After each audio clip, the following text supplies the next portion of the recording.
ইসলাম বলেছেন, একজন মুমিনের পায়ে যদি একটা কাঁটা বিঁধে, চলতে চলতে একটা কাঁটা বিঁধে, এর বিনিময়ে আল্লাহ পাক তার গুনাহগুলো মাফ করে দিবেন।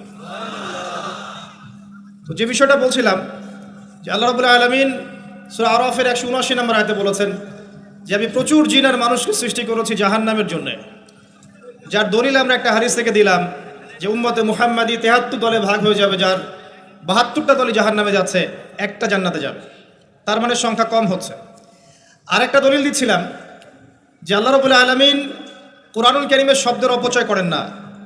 একটা শব্দ দিয়ে তিনি একটা কওমের ইতিহাস তুলে ধরেছেন। যেমন যুলকারনাইন যাচ্ছিলেন পূর্ব দিকে, যেতে যেতে একটা কওমকে দেখলেন যে কওমের সূর্যের আলো থেকে বাঁচার মতো প্রযুক্তি জানা ছিল না, এতই মানবেতর জীবনযাপন করত। আল্লাহ পাক এই কওম সম্পর্কে বললেন কাযালিক, এরা এমনই ছিল। একটা শব্দ দিয়ে কওমের পুরো হিস্ট্রি বলা শেষ। এই কাযালিকা শব্দ দিয়ে আপনি তাফসীর দেখতে পারেন এই কওম সম্পর্কে কত কি বলা হয়েছে। সেই আল্লাহ রাব্বুল আলামিন সূরাতুর রহমানের মধ্যে একই আয়াত 31 বার রিপিট করলেন বা 32 বার রিপিট করলেন, ফাবিআইয়ি আলাই রাব্বিকুমা তুকাযিবান। মানে কি, কারণটা কি? কারণ এই সূরার মধ্যে এমন কিছু আছে যেটা আল্লাহ পাক চাচ্ছেন আমরা বেশি বেশি করে বুঝি। তোমরা আল্লাহর কোন কোন নিয়ামতকে অস্বীকার করবে। আল্লাহ রাব্বুল আলামিন আমাদেরকে কৃতজ্ঞ হতে বলছেন এই সূরার মধ্যে। আমরা যদি আল্লাহর নিয়ামত চতুর্দিকে দেখি তাহলে গুণে শেষ করতে পারবো না। আল্লাহ পাক বারবার স্মরণ করাচ্ছেন তোমরা আল্লাহর কোন কোন নিয়ামতকে অস্বীকার করবে। এরপরেও মানুষ আল্লাহ দ্রোহী আচরণ করছে। সহিহ বুখারীর মধ্যে 4 বার এই হাদিসটা আসার মানে হচ্ছে যে আল্লাহ পাক এখানেও বোঝানোর চেষ্টা করছেন যে জাহান্নাম থেকে বাঁচার জন্য আমাদের কত সতর্ক থাকা উচিত। হাদিসটা হচ্ছে এই, কিয়ামতের মাঠে আল্লাহ রাব্বুল আলামিন আদম আলাইহিস সালামকে ডাকবেন। আদম আলাইহিস সালামের নাম তো শুনেছেন, তিনি কে? আদি পিতা। তাকে কি কারণে সম্মানিত করা হয়েছিল বলেন? তাকে কি কারণে সম্মান দেওয়া হয়েছিল? জ্ঞানের কারণে। তাকে ফেরেশতারা সেজদা করলেন কি কারণে? শারীরিক গঠনের কারণে, শক্তির কারণে, জ্ঞানের কারণে। এই জ্ঞান এখন আমাদের মধ্যে চরম অভাব। এই জ্ঞানের চর্চার চরম অভাব আছে আমাদের মধ্যে। এখন আমরা জ্ঞান চর্চা করতে চাই না। আমরা স্লোগান দিতে চাই যে আল কোরআনের আলো ঘরে ঘরে জ্বালো, কিন্তু প্রত্যেকটা ঘরে একটা করে কোরআনের হাফেজ নাই। এমনকি প্রত্যেকটা ঘরে একটা করে মানুষও পাওয়া যাবে কিনা যারা কোরআন বিশুদ্ধ করে তেলাওয়াত করতে পারে। তবে একটা কথা বারবার বলি যে এইসব আইওয়াশ শোডাউন দিয়ে ইসলামের কোনো কল্যাণ নাই। ইসলামের কল্যাণ কনস্ট্রাকটিভ কাজ করতে হবে। প্রথমে জ্ঞান চর্চা করতে হবে, ক্লাসিক্যাল সাবজেক্টগুলো পড়তে হবে। ফর এক্সাম্পল কোরআন, অ্যারাবিক সাহিত্য, ফর এক্সাম্পল হাদিস, রাসূলের জীবনী সাল্লাল্লাহু আলাইহি ওয়াসাল্লাম, ফর এক্সাম্পল সিরাত, ইসলামের হিস্ট্রি, ইসলামিক ইকোনমিক্স, জিওপলিটিক্স, এবং আপনি যেখানে পড়ছেন সায়েন্স, আর্টস, কমার্স, এগুলো পড়বেন। পড়াশোনা করে জ্ঞান চর্চা করতে আমরা চাচ্ছি না, আমরা রাতারাতি ফল পেতে চাই। এই জন্য আইওয়াশ শোডাউনে বেশি ব্যস্ত থাকি। এগুলোতে ইসলামের কোনো খায়ের নাই, কল্যাণ নাই। আসেন, আদম আলাইহিস সালামকে আল্লাহ পাক ডাকবেন, ডেকে বলবেন তোমার সন্তানদের মধ্য থেকে জাহান্নামীদেরকে আলাদা করে দাও। আদম আলাইহিস সালাম বলবেন হে আল্লাহ, কতজনকে আলাদা করে দেব? আল্লাহ রাব্বুল আলামিন বলবেন প্রতি 1000-এ 999 জনকে জাহান্নামের জন্য আলাদা করে দাও। বলেন ইন্না লিল্লাহ ওয়া ইন্না ইলাইহি রাজিউন। প্রতি 1000-এ 999 জনকে জাহান্নামের জন্য আলাদা করে দাও। আপনি গাণিতিকভাবে এটাকে ব্যাখ্যা করতে যায়েন না। এখানে বোঝানো হচ্ছে মেজরিটি, অর্থাৎ বেশিরভাগ মানুষ জাহান্নামে যাচ্ছে, কোনো সন্দেহ নাই। হ্যাঁ, এটা ঠিক, জাহান্নামে যাওয়ার পরে কবিরা গুনাহগার যে ব্যক্তিরা আছে তাদের জন্য নবী সাল্লাল্লাহু আলাইহি ওয়াসাল্লাম সুপারিশ করবেন, এবং যার অন্তরে সরিষা দানা পরিমাণ ঈমান ছিল, মন থেকে লা ইলাহা ইল্লাল্লাহ সাক্ষ্য দিয়েছে, একদিন না একদিন সে জান্নাতে যাবে ইনশাআল্লাহ। কিন্তু আমরা কি চাইবো জাহান্নামের শাস্তি ভোগ করে জান্নাতে যেতে? জাহান্নাম কি, এটা একটা হাদিস দিয়ে বুঝাচ্ছি। আল্লাহ রাব্বুল আলামিন এই পৃথিবীর সবচেয়ে সুখী মানুষটাকে, এই পৃথিবীতে যার কোনো দুঃখ কষ্ট কিচ্ছু ছিল না, এই মানুষটাকে ডেকে নিয়ে আসবেন। ডেকে নিয়ে এসে জাহান্নামে ঢুকাবেন এক মুহূর্ত সময়ের জন্য, ধরেন 1 সেকেন্ড বা 1 ন্যানো সেকেন্ড। এরপরে বের করে নিয়ে আসবেন, নিয়ে এসে বলবেন পৃথিবীতে কি সুখে ছিলে? সেই ব্যক্তি বলবে সুখ কি জিনিস হে আল্লাহ আমি জানি না। আমি কি বুঝাতে পারছি ভাই? সুখ কি জিনিস আমি জানি না। আর আল্লাহ রাব্বুল আলামিন এই পৃথিবীর সবচাইতে কষ্টে থাকা মানুষটাকে ডেকে নিয়ে আসবেন, এনে জান্নাতে ঢুকাবেন, ঢুকে এক মুহূর্ত সময় রাখবেন, বের করে নিয়ে আসবেন। বলবেন পৃথিবীতে কষ্টে ছিলে? সেই বান্দা বলবে কষ্ট কি জিনিস আল্লাহ আমি জানি না। এটাই সেই আয়াতের ব্যাখ্যা বলা যায়। আল্লাহ পাক বলেছেন কুল্লু নাফসিন যায়িকাতুল মাউত, প্রত্যেকটা নফস বা আত্মা মৃত্যুর স্বাদ গ্রহণ করবে। ফাইন্নামা তুওয়াফাউনা উজুরাকুম ইয়াওমাল কিয়ামাহ, কিয়ামতের মাঠে তোমাদের পূর্ণ প্রতিদান দেয়া হবে। ওই দিন ফামান যুহজিহা আনিন নার ওয়া উদখিলাল জান্নাহ ফাকাদ ফাজ, সেদিন যাকে আল্লাহ পাক জাহান্নাম থেকে বাঁচাবেন, জান্নাতে প্রবেশ করাবেন, একমাত্র সে ব্যক্তি সফল, আর কেউ সফল নয়। এই আয়াতটা হচ্ছে দ্য ডেফিনেশন অফ সাকসেস, যার পিছনে আমরা ছুটছি। আমরা সাফল্যের পিছনে ছুটি না। সফল হতে হবে, নিজের পায়ে দাঁড়াতে হবে, টাকা পয়সা করতে হবে, বাড়ি গাড়ি করতে হবে, ব্যাংক ব্যালেন্স করতে হবে, জমি জমা করতে হবে, একটা সুন্দরী গার্লফ্রেন্ড চাই, একটা স্ত্রী চাই, তাই না? আমরা সাফল্যের পিছনে ছুটতে চাই, আর আমাদেরকে বস্তুবাদী দর্শন শেখায় এগুলোই সাফল্যের মানদণ্ড। তা আল্লাহ পাক এখানে বলছেন যাকে জাহান্নাম থেকে বাঁচানো হবে আর জান্নাতে প্রবেশ করানো হবে, এই ব্যক্তি ছাড়া কেউ সফল না। পৃথিবীতে আপনি অনেক বড় নেতা হতে পারেন, ইভেন অনেক বড় আলেমও হতে পারেন, অনেক বড় পলিটিশিয়ান হতে পারেন, অনেক বড় প্রশাসনের কর্মকর্তা হতে পারেন, অনেক বড় ইকোনমিক্স হতে পারেন, কলামিস্ট হতে পারেন, বুদ্ধিজীবী হতে পারেন, হাফেজ হতে পারেন, হুএভার ইউ আর, যদি কিয়ামতের মাঠে আপনি জান্নাতে যেতে না পারেন, আপনি সফল না। আর পৃথিবীতে যে মানুষ মুদির দোকান করছে, ভ্যান চালাচ্ছে, রিক্সা চালাচ্ছে, বারবার সেলুনে কাজ করে, কৃষক কৃষি কাজ করে, যাদেরকে মানুষ চেনেও না, ইমান আছে, 5 ওয়াক্ত নামাজ পড়ে, ছেঁড়া কাপড় পরে থাকে, এত মান মর্যাদা নাই, ভাইরাল না, মানুষ চিনে না, গভীর রাত্রে তাহাজ্জুদ পড়ে, দেখবেন এই ব্যক্তি যদি কিয়ামতের মাঠে জান্নাতে চলে যায়, এই ব্যক্তি আমার চেয়ে সফল, কোনো সন্দেহ নাই। তো আমাদের দৃষ্টিভঙ্গি আগে চেঞ্জ করতে হবে, দুনিয়ামুখী দৃষ্টিভঙ্গি ত্যাগ করতে হবে, পরকালমুখী দৃষ্টিভঙ্গি দরকার। নবী সাল্লাল্লাহু আলাইহি ওয়াসাল্লাম সাহাবায়ে কেরামের ভিতরে এই পরিবর্তন নিয়ে এসেছিলেন, তাদেরকে আল্লাহমুখী করেছেন, আল্লাহমুখী। যখন তারা আল্লাহমুখী হয়ে গেছেন, তখন দুনিয়া তাদের কাছে তুচ্ছ হয়ে গেছে। দুনিয়ার কষ্ট সহ্য করে নিয়েছেন, দুনিয়ার ভোগ বিলাস ত্যাগ করে দিয়েছেন, দুনিয়াকে সর্বোচ্চ প্রাধান্য দেননি, হাজত বা প্রয়োজন মনে করেছেন। দুনিয়ার সব কাজ করেছেন শুধু আল্লাহ সন্তুষ্টির জন্য। এবং আমি অনেক লেকচারে এটাও বলেছি যে আপনি দুনিয়ার প্রতিটা কাজ আল্লাহ সন্তুষ্টির জন্যই করেন, কারো কাছে কিছু পাওয়ার আশায় করেন না। যদি কারো কাছে প্রতিদান পাওয়ার আশায় দুনিয়ার কাজগুলো করেন, আপনি কষ্ট পাবেন। কারো কাছে আশা করেন না, আল্লাহর কাছে আশা করেন প্রতিদান, আপনি কষ্ট পাবেন না ইনশাআল্লাহ। কারণ আল্লাহ ছাড়া প্রকৃত অর্থে আমাদের আপন বলে কেউ নাই। শুধুমাত্র আল্লাহই আপনার আপন, বাকিরা আপনার প্রয়োজন। মানুষ মানুষকে ভালোবাসতে পারে না, মানুষ মানুষের অবস্থানকে ভালোবাসে। এটা আপনারা হারে হারে ফিল করবেন যত দিন যাবে দেখবেন এটা আখিরুজ জামান, এটা আখিরুজ জামান, শেষ জামানা চলছে। এখন ফিতনাগুলো এমনভাবে পড়তে থাকবে যেন একটা মালা ছিঁড়ে দিলে পুঁথিগুলো যেমন টপটপ করে পড়ে যায়, এইভাবে ফিতনাগুলো আসতে থাকবে। ওই হাদিসের দিকে আসেন। নবী সাল্লাল্লাহু আলাইহি ওয়াসাল্লাম বলছেন আদম আলাইহিস সালামকে ডেকে আনা হবে, বলা হবে তোমার সন্তানদের মধ্য থেকে জাহান্নামীদেরকে আলাদা করে দাও। আল্লাহ পাক বলবেন প্রতি 1999 জনকে আলাদা করে দাও, একজন জান্নাতে যাচ্ছে প্রতি 1000-এ। কিন্তু listen to me very carefully, কিন্তু আল্লাহ পাক সূরা নিসা একটা কথা বলেছেন, ইন্নাল্লাহা লা ইয়াগফিরু আন ইউশরাকা বিহি ওয়া ইয়াগফিরু মা দুনা যালিকা লিমান ইয়াশা। আল্লাহ রাব্বুল আলামিন তার সাথে শিরকের গুনাহ ছাড়া অন্য যে কোনো গুনাহ যাকে ইচ্ছা মাফ করতে পারেন। যে কোনো গুনাহ আল্লাহ পাক মাফ করতে পারেন শিরকের গুনাহ ছাড়া। আরেকটা গুনাহ আল্লাহ পাক ক্ষমা করবেন না, সেটা হচ্ছে বান্দার হক। বান্দার সাথে সম্পৃক্ত, কারো টাকা চুরি করেছেন, কারো জমি আত্মসাৎ করেছেন, কাউকে গালি দিয়েছেন, কারো প্রতি জুলুম করেছেন, কাউকে অন্যায়ভাবে মেরেছেন, ছিনতাই করেছেন, ইত্যাদি ইত্যাদি, যেটা অন্যের হকের সাথে সম্পৃক্ত। ধর্ষণ করেছেন, মানুষের সম্মানহানি করেছেন, কাউকে নিষ্পাপ কাউকে বিতর্কিত করেছেন ইত্যাদি। এই যে মানুষের সাথে জড়িত হক, এটা আল্লাহর কাছে মাফ নেওয়া যাবে না। কাবা ঘরের গেলাফ ধরে কানলেও কোনো লাভ নাই, ওই বান্দার কাছে গিয়ে ক্ষমা নিতে হবে। ভাই আমি আপনাকে গালি দিয়েছি, মাফ করে দেন। ভাই আমি তোমার টাকা চুরি করেছিলাম, এই নাও ফেরত নাও। বোন তোমার সম্পত্তি আমি দেই নাই, নিয়ে নাও। প্রতিবেশী তোমার জমি আমি নিয়েছি, নিয়ে নাও। এটা দুনিয়াতে করতে হবে। অন্যথায় পরকালে দেখবেন যে মানুষের সাথে জড়িত হকের জন্য মানুষটা দাঁড়িয়ে আছে।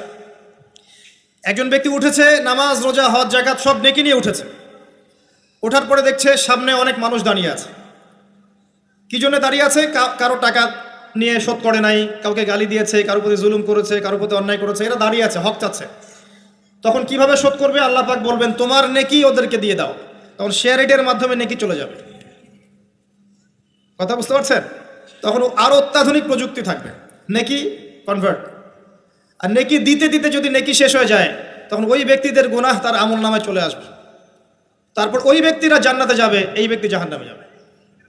অতএব দুনিয়াতে মানুষের সাথে জড়িত কোনো হক রাখেন না। আল্লাহ পাক বলছেন শিরকের গুনাহ ছাড়া আল্লাহ যে কোনো গুনাহ মাফ করতে পারেন। আর এই যে কুফরি এবং মানুষের সাথে জড়িত হক আল্লাহ মাফ করবেন না। এখন আল্লাহ যদি শিরকের গুনাহ ছাড়া সব গুনাহ মাফ করতে পারেন, আর আল্লাহ পাক তো ওয়াদা করেছেন নবী সাল্লাল্লাহু আলাইহি ওয়াসাল্লামকে মেরাজের রাতে যে তোমার উম্মতের যে কোনো ব্যক্তি যদি শিরক না করে আমার সামনে হাজির হয় আমি তাকে মাফ করে দেব। একটা হাদিসে কুদসির মধ্যে এটাও আছে, হে আদম সন্তান, তুমি যদি আসমান এবং জমিন সমপরিমাণ গুনাহ নিয়ে আমার সামনে দাঁড়াও কিন্তু আমার সাথে কাউকে শরীক করনি, তাহলে আমি আল্লাহ তোমার সামনে আসমান জমিন সমান ক্ষমা নিয়ে দাঁড়াবো। আবার নবী সাল্লাল্লাহু আলাইহি ওয়াসাল্লাম সুপারিশ করবেন যার অন্তরে এক জাররা পরিমাণ ঈমান থাকবে তারা জান্নাতে যাবে। তাহলে কি কারণে 1999 জন মানুষ জাহান্নামে যাবে? উত্তরটা দেন দেখি। তাদের আমল নামায় কিসের পাপ থাকতে পারে? কিসের? এটা বোঝার জন্য কি পিএইচডি করার দরকার আছে? এখন দেখেন, কিছু মানুষ আছে যারা বলছে যে ঈসা ইবনে মারিয়াম আল্লাহর সন্তান, নাউজুবিল্লাহ। এটা শিরক নয়? এবং তাদের সংখ্যা পৃথিবীতে 700-800 কোটির মতো, নাকি আরো কম বেশি হবে? যারা চলে গেছে, যারা আছে এবং যারা আসবে। কিছু মানুষ বলছে ওজায়ের আলাইহিস সালাম আল্লাহর সন্তান, নাউজুবিল্লাহ। এরা হচ্ছে জিউস যারা এখন প্যালেস্টাইন দখল করে আছে। আর এই কথা বলতে আমাদের বুকে ভয় থাকা উচিত নয় যে ওইটা আমাদের জমি, তাদের জমি নয়। ওখানকার ঘটনা হচ্ছে এমন, একটা উপমা দিয়ে বোঝানো যায়। মনে করেন আপনি আপনার ঘরে বসে আছেন, আপনার দরজায় একজন মেহমান এসেছে। মেহমান নক করছে, ঠক ঠক ঠক, ভাই আমাকে একটু হেল্প করেন, আমি খাইনি অনেক দিন, আমার কাপড় নাই, আমার খাবার নাই, আমার থাকার জায়গা নাই, একটু আশ্রয় দেন। আপনি মাশাআল্লাহ মুসলিম, দয়া পরবশ হয়ে দরজা খুলে দিলেন, তাকে ড্রয়িং রুমে বসালেন, সুন্দর করে খাওয়ালেন, কাপড় দিলেন, রেস্ট করার জায়গা দিলেন। এবার সে সেখানে থাকতে থাকতে পরিকল্পনা করলো যে আপনাকে আপনার বাসা থেকে বের করে দিবে। একদিন আপনাকে ঘাট ধরে আপনার বাসা থেকে বের করে দিল, দিয়ে দরজার ভিতর থেকে লাগিয়ে দিল।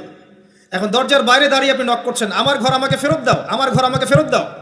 আর এই ব্যক্তি বলছে আপনি জঙ্গি, আপনি সন্ত্রাসী। এটা হচ্ছে সবচেয়ে সেরা উদাহরণ প্যালেস্টাইন এক্সাম্পলের।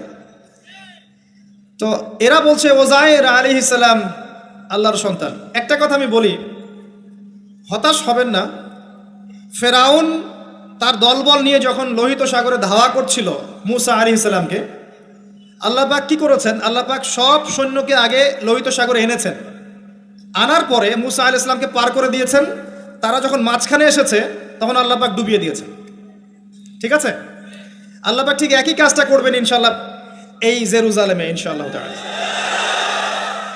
সবাইকে এনেছেন আল্লাহ পাক পৃথিবীর বিভিন্ন জায়গা থেকে। একটা নির্দিষ্ট সময় পর্যন্ত ওরা বিশ্বকে রুল করবে সামনে, একটা নির্দিষ্ট সময় পর্যন্ত এরা বিশ্বকে শাসন করবে সামনে অচিরেই। কিন্তু এরপরে আল্লাহ রাব্বুল আলামিন ঈসা ইবনে মারিয়ামকে নামাবেন এবং তার হাতে তাদের নেতা মাসিহুদ দাজ্জাল নিহত হবে ইনশাআল্লাহ তাআলা। এবং পুরো কমিউনিটি একসাথে কলাপস করে যাবে, পৃথিবী থেকে তার নাম অস্তিত্ব মুছে যাবে ইনশাআল্লাহ তাআলা। আল্লাহ পাক ওই লোহিত সাগরের সুন্নাহ এখানে অ্যাপ্লাই করবেন ইনশাআল্লাহ। আল্লাহ পাক এই কারণেই একত্রিত করেছেন, এটা আল্লাহ পাকের স্টাইল সুন্নাহ। আসেন, এরা বলছে ওজাইর আলাইহিস সালাম আল্লাহর সন্তান। আবার দেখেন কিছু মানুষ বলছে আল্লাহকে পাওয়ার জন্য স্ট্যাচু ওয়ার্শিপ করা যায়, এরা হচ্ছে আল্লাহকে পাওয়ার মাধ্যম। কিছু মানুষ বলছে কবরে সেজদা করা যায়, কবরে শায়িত ব্যক্তি আল্লাহর কাছে সুপারিশ করবে। কিছু মানুষ বলছে আল্লাহ ছাড়া অন্য কারো কাছে দোয়া করা যায়, তিনি অনেক বুজুর্গ ব্যক্তি ছিলেন, আমার দোয়া পৌঁছে দিবেন আল্লাহ পর্যন্ত। কিছু মানুষ বলছে আল্লাহ ছাড়া অন্য কারো নামে নজর করা যায়, জবাই করা যায়, কসম করা যায়, ইত্যাদি ইত্যাদি। আর কিছু মানুষ আল্লাহর হালালকে হারাম করছে, আল্লাহর হারামকে হালাল করছে। কিছু মানুষ তাকদীরকে অস্বীকার করছে, ভাগ্যকে অস্বীকার করছে। কিছু মানুষ দুনিয়া নিয়ে এতই ব্যস্ত হয়ে আছে, দিনের যাররা পরিমাণ ফিকির নাই।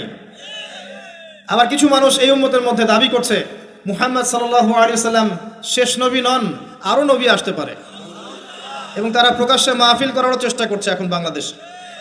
আবার কিছু মানুষ বলছে আমরা কোরআন মানি, হাদিস মানি না। এই যতগুলো কথা আমি বললাম এর প্রত্যেকটাই হচ্ছে শিরক। এই শিরকগুলো হয় তিনভাবে: চিন্তায় শিরক হয়, কথায় শিরক হয়, এবং কাজে শিরক হয়।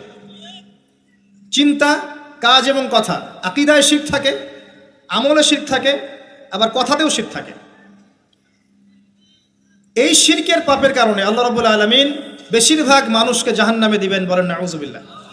কিন্তু কারো আমল নামায় যদি শিরকের পাপ না থাকে, শিরক থেকে তওবা করে যে কোনো পাপ নিয়ে সে কবরে যায়, 99% সম্ভাবনা আছে এই মানুষকে আল্লাহ পাক মাফ করে দিবেন। তাহলে আমরা আজকে এতটুকু শিখলাম, প্রথমে সবচেয়ে বেশি কেয়ারফুল থাকতে হবে শিরকের ব্যাপারে, সবচেয়ে বেশি কেয়ারফুল থাকতে হবে শিরকের ব্যাপারে এবং বেদাআতের ব্যাপারে। এটা কি জিনিস? বেদাআত হচ্ছে এমন জিনিস, মানে আমিলা আমালান লাইসা আলাইহি আমরুনা ফাহুয়া রাদ। নবী সাল্লাল্লাহু আলাইহি ওয়াসাল্লাম বলেছেন, কেউ যদি এমন কোনো কাজ করে ইসলামের মধ্যে যেই কাজের পিছনে আমার কোনো দলিল নাই, প্রমাণ নাই, আমার পক্ষ থেকে কোনো আদেশ নাই বা নিষেধ নাই, কোনো হুজ্জত নাই, এটাই বেদাআত, প্রত্যাখ্যাত। মানে আপনার প্রতিটা কাজ হতে হবে শুধুমাত্র নবী সাল্লাল্লাহু আলাইহি ওয়াসাল্লামের সুন্নাহ মতো। এই জায়গায় নতুন কোনো পদ্ধতি চালু করলে আপনি বেদাআতি হয়ে যাবেন। বেদাআতির পরিণতি কি? তার সমস্ত আমলগুলোকে আল্লাহ পাক ধুলো বানিয়ে দিবেন। দলিল সূরা ফুরকান। সবকিছু বলার সময় পাচ্ছি না মাহফিলে। আরো কি? আরো আছে। বুখারী হাদিসে এসেছে, নবী সাল্লাল্লাহু আলাইহি ওয়াসাল্লাম হাউজে কাউসারের সামনে দাঁড়িয়ে থাকবেন, এবং এই কাউসারের পানি যে একবার পান করবে কিয়ামতের মাঠে, সে আর কখনো পিপাসার্ত হবে না। নবী সাল্লাল্লাহু আলাইহি ওয়াসাল্লাম পানি পান করাবেন উম্মতকে, হঠাৎ পর্দা পড়ে যাবে। আল্লাহ নবী বলবেন, ইন্নাহুম মিন্নি, এরা তো আমার উম্মত, পর্দা পড়ে গেল কেন? তাকে জানানো হবে, ইন্নাকা লা তাদরি মা আহদাসা বা'দাক, হে নবী আপনি জানেন না আপনার মৃত্যুর পর এরা আপনার শরীয়তের মধ্যে কত বেদাত চালু করেছিল। তো বেদাতীদের সম্পর্কে নবী সাল্লাল্লাহু আলাইহি ওয়াসাল্লাম বলবেন, সুহকান সুহকান লিমান গায়্যারা বা'দি, দূর হও যারা আমার দ্বীনের মধ্যে সংযোজন করেছো, দূর হয়ে যাও। নবীজি অভিশাপ দিবেন, নাউযুবিল্লাহ। আরেকটা মারাত্মক বিষয় হচ্ছে, বেদাত করতে থাকলে মানুষ তওবা করে না। একজন চোর তওবা করতে পারে, সে জানে এটা খারাপ কাজ। একজন জেনাকারী তওবা করতে পারে, সে জানে এটা খারাপ। একজন পতিতালয়ের মেয়ে তওবা করতে পারে, সে জানে এটা খারাপ। কিন্তু যে ব্যক্তি ইসলামের কাজ করছে ভালো মনে করে, সে মনে করছে এগুলো কল্যাণের কাজ, ভালো কাজ, সে কখনো তওবা করতে চাইবে না। এই কারণে বেদাতি শেষ পর্যন্ত তওবা করে না। অতএব শিরক আর বেদাতের এই পাপ থেকে দূরে থাকেন। এরপরে আমি সামনে যাই, আরেকটা মেজর জিনিস থেকে আমাদেরকে বেঁচে থাকতে হবে, সেটা হলো হারাম রিজিক। আজকে আমাদের রিজিকের যে সিস্টেমটা আছে, এর মধ্যে বেশিরভাগ পরিবারে হারাম রিজিক ঢুকে গেছে, বলেন নাউযুবিল্লাহ। কেউ সরাসরি হারাম, কেউ ঘুরিয়ে ফিরিয়ে হারাম। সবচেয়ে বড় মারাত্মক যে হারামটা ঢুকেছে তার নাম হচ্ছে রিবা বা সুদ। ম্যাক্সিমাম আমরা সুদখোর। আমার কিসের দাড়ি টুপি এগুলো দেখার প্রয়োজন নাই, আমি নিজেও সুদখোর। কিভাবে? প্রত্যক্ষভাবে না হলে পরোক্ষভাবে। মনে করেন আমি একটা ফ্ল্যাটে ভাড়া থাকি, ফ্ল্যাটের মালিক আমার ভাড়ার টাকা দিয়ে তার ব্যাংকের লোন শোধ করে, পরোক্ষভাবে আমি সুদের সাথে সম্পৃক্ত আছি। আপনি বাঁচতে পারবেন না। এই জামানা সম্পর্কে নবী সাল্লাল্লাহু আলাইহি ওয়াসাল্লাম বলেছেন, এমন একটা জামানা আসবে যেই জামানায় মানুষ সুদ থেকে বেঁচে থাকতে পারবে না। যে বেঁচে থাকার চেষ্টা করবে তার গায়েও সুদের ছিটা ফোটা গিয়ে লাগবে, কোনো সন্দেহ নেই, এটা সেই জামানা। টপ টু বটম সব জায়গায় সুদ। আর জানি না এই আয়াতগুলো কোরআনে আছে কি না আদৌ, বা এগুলো মানুষকে শোনানো হয় কি না আদৌ। তা আমি আমার জায়গা থেকে চেষ্টা করছি। আল্লাহ পাক কোরআনে বলেছেন। কে বলেছেন? আল্লাহ বলেছেন। আমি অনুবাদ করছি, আমি জাস্ট অনুবাদক। সূরা বাকারা 279 থেকে পড়া শুরু করেন। আল্লাহ পাক বলছেন, ইয়া আইয়ুহাল্লাযীনা আমানু, হে মুমিনগণ, তুমি যদি মুমিন হয়ে থাকো, হে মুমিনগণ, ইত্তাকুল্লাহ, তোমরা আল্লাহকে ভয় করো। ইত্তাকুল্লাহ, তোমরা আল্লাহকে ভয় করো। ইত্তাকুল্লাহ, তোমরা আল্লাহকে ভয় করো। ওয়াযারু মা বাকিয়া মিনার রিবা, সুদের অবশিষ্ট অংশগুলো ছেড়ে দাও। ইন কুনতুম মুমিনিন, যদি প্রকৃত অর্থে মুমিন হয়ে থাকো। ওয়া ইন লাম তাফআলু, আমি আল্লাহ বলছি তোমরা যদি এটা না করো ফাযরু বিহারবিন মিনাল্লাহি ওয়া রাসূলিহি, তাহলে আল্লাহ এবং তার রাসূলের সাথে যুদ্ধের ঘোষণা শুনে রাখো। গো অ্যাহেড, এখন রাস্তা আপনার। আমি অনুবাদ করে শুনিয়ে দিয়েছি, আপনার কান পর্যন্ত পৌঁছে গেছে। এখন decision is yours, path is yours, choose your path. রাস্তা আপনার, আপনি ফিক্স করেন কি করবেন। যদি আপনি সুদ খান 1 নাম্বার, অথবা দেন 2 নাম্বার, 3 আপনি সাক্ষী থাকেন, 4 লিখে রাখেন, আপনি সমান পাপী। এই 4 শ্রেণী মানুষকে নবী সাল্লাল্লাহু আলাইহি ওয়াসাল্লাম অভিশাপ দিয়েছেন, লাআনত করেছেন। আর নবী সাল্লাল্লাহু আলাইহি ওয়াসাল্লামের অভিশাপ নিয়ে যদি আমরা কবরে যাই, তাহলে মান নবিয়্যুক উত্তর দিতে পারবো, এটা বিশ্বাস করা বোকামি। তার অভিশাপ নিয়ে যদি আমরা হাসরের মাঠে উঠি, হাউজে কাউসারের পানি পাবো, প্রত্যাশা করাটা বোকামি হবে। তার অভিশাপ নিয়ে যদি আমরা হাসরের মাঠে উঠি, তাহলে তিনি আমাদের জন্য সুপারিশ করবেন, এটা ভাবা বোকামি হবে। মেরাজের রাতে আল্লাহ রাসূল দেখে এসেছেন, 1 শ্রেণীর মানুষকে রক্তের নদীতে ফেলে মাথা ফাটিয়ে দেওয়া হচ্ছে। নবী জিজ্ঞাসা করলেন সাল্লাল্লাহু আলাইহি ওয়াসাল্লাম, এরা কারা হে জিবরাইল? জিবরাইল আলাইহিস সালাম বলেন, এরা আপনার উম্মতের সেই সব ব্যক্তি যারা ছিল সুদখোর, যারা সুদের মধ্য দিয়ে মানুষের রক্ত চুষে খেয়েছে। আজকে রক্তের নদীতে এদেরকে ফেলে মাথা ফাটিয়ে দেওয়া হচ্ছে। কি করবেন আপনি ফিক্স করেন। ইসলাম তরবারির জোরে ছড়ায় নাই। আমি আপনার গর্দানে তরোয়াল ধরে বলবো না যে সুদ ছেড়ে দেন, বলবো? কেউ বলবে না। ইসলাম এভাবে ছড়ায় নাই। ইসলাম সৌন্দর্য দিয়ে ছড়িয়েছে, সুন্দর উপদেশ দিয়ে ছড়িয়েছে। উদউ ইলা সাবিলি রাব্বিকা বিল হিকমা ওয়াল মাউইযাতিল হাসানাহ ওয়াজাদিলহুম বিল্লাতী হিয়া আহসান, এভাবে ইসলাম ছড়িয়েছে। ফাযাক্কির ইন নাফাআতিয যিকরা সায়াযাক্কারু মান ইয়াখশা। হে নবী, আপনি উপদেশ দিন, যদি উপদেশ কাজে লাগে শীঘ্রই যারা আল্লাহকে ভয় করে তারা আপনার উপদেশ গ্রহণ করবে ইনশাআল্লাহ। ওয়া ইয়াতাজান্নাবুহাল আশকা, যারা পাপাচারী ফাসিক তারা উপদেশ গ্রহণ করবে না। ফাযাক্কির ইন্নামা আনতা মুযাক্কির, আপনি উপদেশ দিন, আপনি শুধু উপদেশদাতা। লাস্তা আলাইহিম বিমুসাইতির, আপনি কারো উপর দারোগা নন।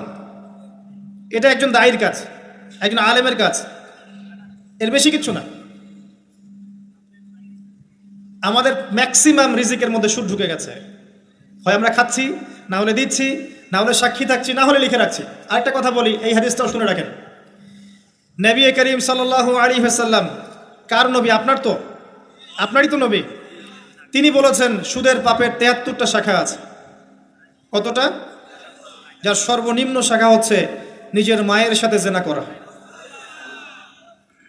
এখানে যদি একটা বিল্ডিং থাকে, যে বিল্ডিং এর মধ্যে মনে করেন কথার কথা না আউযুবিল্লাহ অনেক প্রস্টিটিউট মহিলা আছে, কথা বুঝতে পারছেন? এখানে আছে অনেক প্রস্টিটিউট মহিলা যারা এখনকার ভাষায় সেক্স ওয়ার্কার্স, কারণ তারা যৌনকর্মী বলতে চায়, পতিতা শব্দ ইউজ করতে চায় না, তারা এটাকে একটা স্বীকৃতি দিতে চেষ্টা করছে আর কি। সেক্স ওয়ার্কার্স এটা একটা কাজ, নাউযুবিল্লাহ। এই কারণেই সমাজে বেশি বেশি মহামারী ছড়াবে, এই কারণেই সমাজে এমন এমন কিছু পাপ ছড়াবে, এমন কিছু রোগ ছড়াবে যে এই রোগগুলো কখনো ছিল না ইতিহাসে। এই কারণেই হাদিস এসেছে, শেষ জামানায় যখন অশ্লীলতা বেড়ে যাবে, বেহায়াপনা বেড়ে যাবে, নগ্নতা বেড়ে যাবে, তখন সমাজে বেশি বেশি এমন এমন রোগ ছড়াবে যে এই রোগগুলো আগে কখনো ছিল না। মনে করেন এখানে আমার একটা বিল্ডিং আছে, সেখানে কিছু সেক্স ওয়ার্কার্স আছে, এখানে কেউ ম্যানেজার, কেউ কাজ করে, কেউ মনে করেন দারোয়ান, কেউ মনে করেন ডিলার এগিয়ে দিচ্ছে, কেউ মনে করেন যে ঘরে ঢুকিয়ে দিচ্ছে, ইত্যাদি ইত্যাদি। এক একজন এক এক সেকশনে কাজ করছে, অনেকটা কর্পোরেট সেকশনের মতো। এখন আপনি কি তাদের কারো বাসায় দাওয়াত খেতে চাইবেন? চাইবেন? আপনি কি তাদের কারো উপার্জন খেতে চাইবেন? যদি এমন হয় এখানে সব সেক্স ওয়ার্কার্স নয়, সবাই আমাদের মা, নাউযুবিল্লাহ। শব্দটা প্রয়োগ করলাম আঘাত করার জন্য, কারণ নবীজি বলেছেন মায়ের কথা।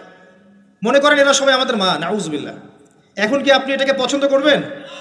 এখানে যদি কেউ কাজ করে তার রিজিক খেতে চাইবেন? রিবার মধ্য দিয়ে আমরা এগুলো করছি, কোনো ফিকির নাই, যায় আসে না কাছে কারো কিছু, দিব্যি খাচ্ছে। যখন দেখবেন পাপ করতে করতে করতে করতে আমার মনের মধ্যে কোনো রিয়াকশন হচ্ছে না, তখন বুঝে নেবেন কলব মরে গেছে, ডিস্ট্রয়, ডেড হার্ট। হ্যাঁ, একজন মুমিনের পরিচয় হচ্ছে ছোট ছোট পাপ তার কাছে পাহাড়ের মতো মনে হবে, আর একজন ফাসিকের পরিচয় হচ্ছে বড় বড় পাপ তার কাছে মাছির মতো মনে হয়, তাড়ালেই চলে যাবে। আরও আছে, সেই বুখারী একটা হাদিসে নবীজি বলেছেন, যে ব্যক্তি 1 দিরহাম সুদ খায় সে যেন 36 বার জেনা করেছে। একবার জেনা করার শাস্তি 100 বেত্রাঘাত, এবং 1 বছরের জন্য বহিষ্কার, যেটাকে আমরা উস্কে দিই এখন বলি কাছে আসার গল্প। একবার সূরা নূর পড়েন, সূরা নূরের প্রথম আয়াতগুলো পড়েন। যদি কেউ জিনা করে একবার 100 বেত্রাঘাত এবং 1 বছরের জন্য বহিষ্কার। আর যদি কোনো বিবাহিত ব্যক্তি করে তার শাস্তি হচ্ছে রজম, পাথর নিক্ষেপ করে হত্যা করা। আর 1 দিরহাম সুদ খেলে আপনি 36টা মেয়েকে রেপ করছেন।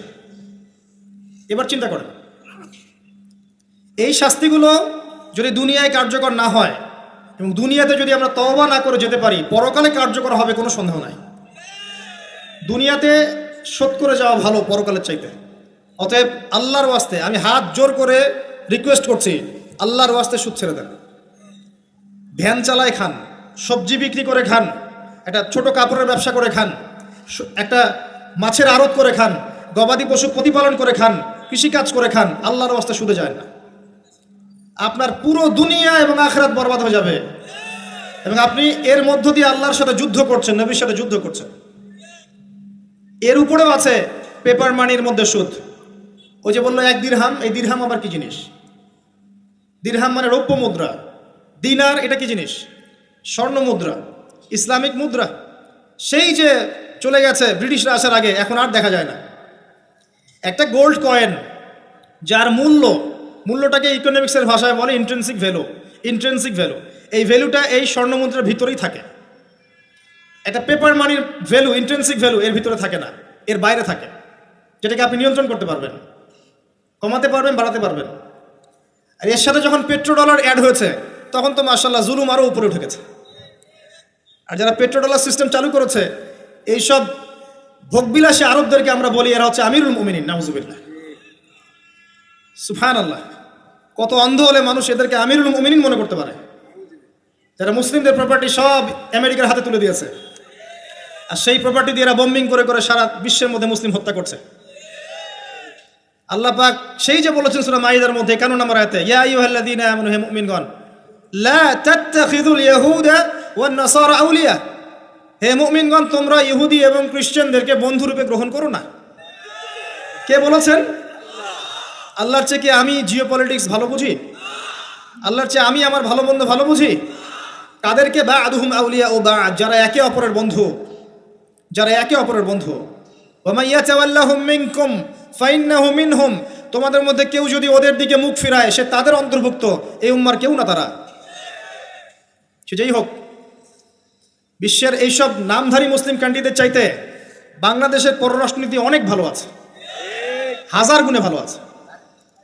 কি মনে করেন আপনি? এসব ফাসেকা জালেমদেরকে আপনি আমিরুল মুমিনিন মনে করছেন? আল্লাহ পাক বোঝার তৌফিক দান করুন।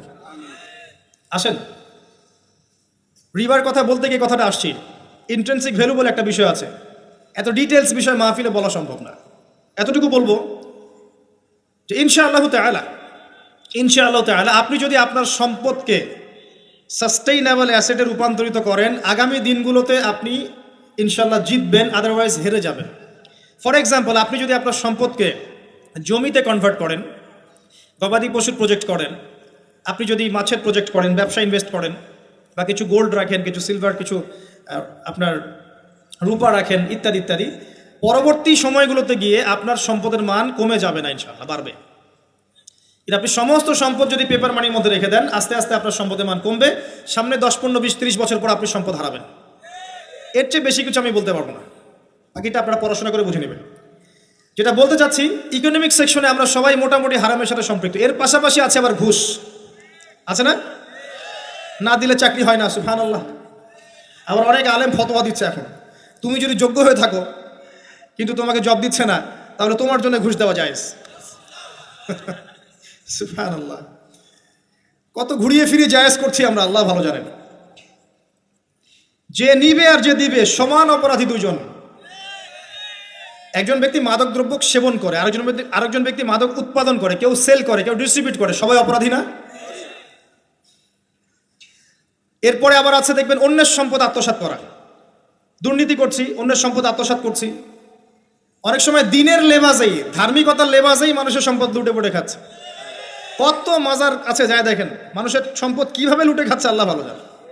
ওখানে যত মোমবাতি জমা পড়ে এগুলো বিক্রি করলে মনে একটা পদ্মা সেতু হবে। আল্লাহ ভালো চান, বেশি বলে ফেলাইছে মনে হয়। যাই হোক, এমন অনেক জায়গা আছে গরু ছাগল দিচ্ছে, মাশাআল্লাহ মানতের টাকা দিচ্ছে। এই যে কয়দিন আগে দেখলাম একটা চ্যানেলেই দেখলাম দান বাক্স খুলেছে, কোটি কোটি টাকা বের হচ্ছে এখান থেকে। জি আমি মনে করতে পারছি না, বাট আমি দেখেছিলাম। তো না ঠিক আছে, মসজিদে টাকা দিতে পারে মানুষ, সমস্যা নাই। আমি বলছি এমন জায়গা যেখানে আল্লাহর সাথে শিরক হচ্ছে। বিষয়টা হচ্ছে আমরা ধর্মের লেবাজে অনেক সময় মানুষের সম্পদ লুটে পড়ে খাচ্ছি না? অনেক মুসলিম আছে যারা বোনের সম্পত্তির অধিকার দেয় নাই, আল্লাহ রাস্তায় সময় দিয়ে আসে, চিল্লা দিয়ে আসে, বলছে যে আমার বোন তো আমাকে সম্পত্তি দান করে দিয়েছে, মাশাআল্লাহ। তাই মানে কেমনে দান করছে ভাই? তো বলে আমি ওকে বলছি তুই যদি আমাকে দিস তো সব হবে। তো দিয়ে দিয়েছে মাশাআল্লাহ। তো বললাম যে আপনি মরার আগে ওটা তাকে সওয়াবের আশা দিয়ে দিয়েন, এই অবস্থায় মরেন না। আমরা অনেক সময় ধর্মের লেবাজেও মানুষের সম্পদ আত্মসাৎ করি, কোনো সন্দেহ নাই। আল্লাহ পাক আমাদেরকেও হেফাজত করুন, আমিন। এক কথায় বলতে চাই প্রিয় ভাইয়েরা, পরিবারের মধ্যে হারাম রিজিককে ঢুকতে দিয়েন না। হারাম রিজিক ঢুকলে পরে আপনার ইবাদত কবুল হবে না। আপনি ছোটোখাটো কিছু করেন, হালাল রিজিক খান, অল্পতে আল্লাহ পাক সন্তুষ্ট হয়ে যাবেন ইনশাআল্লাহ তাআলা। আল্লাহ পাক তো বেশি কিছু চান না আমাদের কাছে। আল্লাহ পাক কি চান? আমরা তাকে ভালোবাসি, আমরা তার জন্য আমাদের ইবাদতগুলো ঢেলে দেই, তার সাথে শিরক না করি, তার নবীর সুন্নাহ মতো চলি, একটু হালাল খাই, একটু পর্দা করি, বাচ্চা কাচ্চাদেরকে ইসলামী আদর্শে বড় করি, পরিবারের আদর্শটা একটু ঠিক করি। এত বেশি কিছু কি আল্লাহ পাক চান আমাদের কাছে? আল্লাহ পাক কি আমাদের কলার ধরে জিজ্ঞাসা করবেন দুনিয়াতে ইসলামী খেলাফত কায়েম করে আসো নাই কেন? বলবেন না, এটা বলবেন না আল্লাহ পাক আমাদেরকে। কিন্তু যাকে আল্লাহ পাক ওই ক্ষমতা দিয়েছেন তাকে বলবেন তোমাকে ক্ষমতা দিয়েছিলাম, তুমি কেন করো নাই? কথা বুঝতে পারছেন? সবার জন্য সবকিছু না, আমরা সাধারণ মানুষ, সাধারণ মানুষের জন্য সাধারণ কাজগুলো যথেষ্ট। একটু পড়াশোনা করেন, আল্লাহ পাক তৌফিক দান করুক, একটু আমল করেন, একটু পর্দা করেন, একটু হালাল খান, তাওহীদে থাকেন, সুন্নতে থাকেন, নবীর মতো লাইফ কাটান, 5 ওয়াক্ত নামাজ পড়েন, সামর্থ্য হলে যাকাত দেন, রমজান মাসে রোজা রাখেন, সামর্থ্য হলে হজ করেন, ইনশাআল্লাহ আপনি জান্নাতি। একটা হাদিস আমি পড়েছি ফয়জুল কালাম বইয়ের মধ্যে, মাদ্রাসায় পড়ানো হয়, ক্লাসিক্যাল একটা বই, সবাই কিনতে পারেন। ফয়জুল কালাম অত্যন্ত চমৎকার হাদিসের একটা বই। এর মধ্যে একটা হাদিস আছে যেটা পড়ে শান্তি লাগে, মনে হয় যে না আশা আছে পরকালে বাঁচার। সেটা হচ্ছে নবী সাল্লাল্লাহু আলাইহি ওয়াসাল্লাম সাহাবীদেরকে বলছেন যে তোমরা সাহাবীরা এমন একটা যুগে বাস করছো যেই যুগে ইসলামের 10% কেউ যদি ছেড়ে দেয় সে ধ্বংস হয়ে যাবে। কথা বুঝতে পারছেন? সাহাবীদেরকে নবীজি বলছেন তোমরা এমন একটা যুগে বাস করছো যেই যুগে যদি ইসলামের 10% 1/10 কেউ ছেড়ে দেয় সে ধ্বংস হয়ে যাবে। কিন্তু তোমাদের পরে এমন একটা যুগ আসবে যেই যুগে মানুষরা যদি ইসলামের 10% ধরে রাখতে পারে সফল হয়ে যাবে। এটা সেই যুগ না? আপনার এই যুগে প্রতিটা সেক্টরেই ফিতনা। আপনার ধর্মে দেখবেন তাওহীদের মধ্যে শিরক, সুন্নতের মধ্যে বেদাত, আলেমদের মধ্যে বিভক্তি, কাদা ছোড়াছড়ি, গালাগালি, হিংসা বিদ্বেষ, পরশ্রী কাতরতা, কত কি দেখতে পাচ্ছেন। আপনি ধর্মের মধ্যে শিরক দেখছেন, বেদাত দেখছেন, অর্থনীতিতে হারাম দেখছেন, পরিবারের মধ্যে বস্তুবাদিতা দেখছেন, কি দেখছেন না? সমাজের মধ্যে জেনা দেখছেন, পর্নোগ্রাফি দেখছেন, ফ্রি মিক্সিং দেখছেন, ফ্যামিনিস্ট রেভলিউশন দেখছেন, নগ্নতা দেখছেন, কি দেখছেন না? অর্থনৈতিক জীবনে আপনি এগুলো দেখছেন, বৈশ্বিক জীবনে আপনি মারামারি, কাটাকাটি, রাহাজানি দেখছেন, হত্যা, রক্তপাত দেখছেন। কোন যুগে বসে আছেন আপনি? এই যুগে আপনি 10% আমল করেন, জান্নাতি হয়ে যাবেন ইনশাআল্লাহ। আল্লাহ পাক তৌফিক দান করুন, কবুল করুন। একটা বিষয় হচ্ছে আমল করা, একটা বিষয় হচ্ছে আকীদা পোষণ করা। আমি যদি আকীদা পোষণ করি যে ইসলামের মধ্যে, কোরআন এবং সুন্নাহর মধ্যে প্রতিটা বিষয়ের সমাধান আছে, এটা যদি আপনি বিশ্বাস করেন, এরপরে অল্প আমল করেন, কোনো সমস্যা নেই ইনশাআল্লাহ। কারণ আপনার আকীদা ঠিক আছে। আপনি আমল করতে পারেন নাই কিন্তু আকীদা ঠিক ছিল, আপনি মেনে নিয়েছেন লা ইলাহা ইল্লাল্লাহ, কোনো ইলাহ নেই আল্লাহ ছাড়া, মুহাম্মাদুর রাসূলুল্লাহ, কোরআন হুজ্জাতুল্লাহ, কোরআন আল্লাহর হুজ্জা, সুন্নাহ তরিকাতুন নবী, এটা আল্লাহর নবীর তরিকা। এগুলোর মধ্যে সব কিছুর সমাধান আছে, এটা আপনি মেনে নিয়েছেন মন থেকে।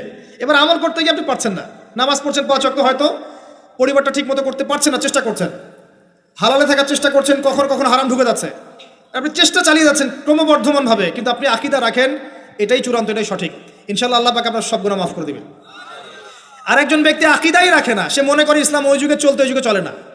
সে মনে করে কোরআন এবং সুন্নাহ সব কিছু নাই, আমার মস্তিষ্ক প্রসূত বুদ্ধিই সব কিছু। কেউ মনে করে সায়েন্সই সব কিছু, কেউ মনে করে মানব রচিত বিধানই সব কিছু। কেউ যদি এগুলোকে চূড়ান্ত মনে করে তখন আমল আর কাজে আসবে না। এই বাতিল আকীদা নিয়ে বেশি বেশি আমল করেও লাভ নাই। আকীদা আগে স্পষ্ট করতে হয়, পরিষ্কার করতে হয়। আল্লাহ পাক আমাদেরকে পরিচ্ছন্ন আকীদা দান করুন, আমিন। রিজিকের ব্যাপারে প্রিয় ভাইরা সচেতন হয়ে যান। এরপরে চলে আসেন একটা মৌলিক জায়গায় আসবো, ফ্যামিলি। এখানে মা বোনরা আছেন, এখানে অনেক যুব সমাজের তরুণ তরুণীরা আছে, আমাদের পিতৃস্নেহ পিতৃমহ অনেক আমাদের পিতামহরা আছেন। এটা একটা ভালো সুযোগ এই পরিবার সম্পর্কে দুটো মৌলিক কথা বলার জন্য। আমি অনেক দিন থেকে চাচ্ছিলাম এমন একটা পরিবেশ।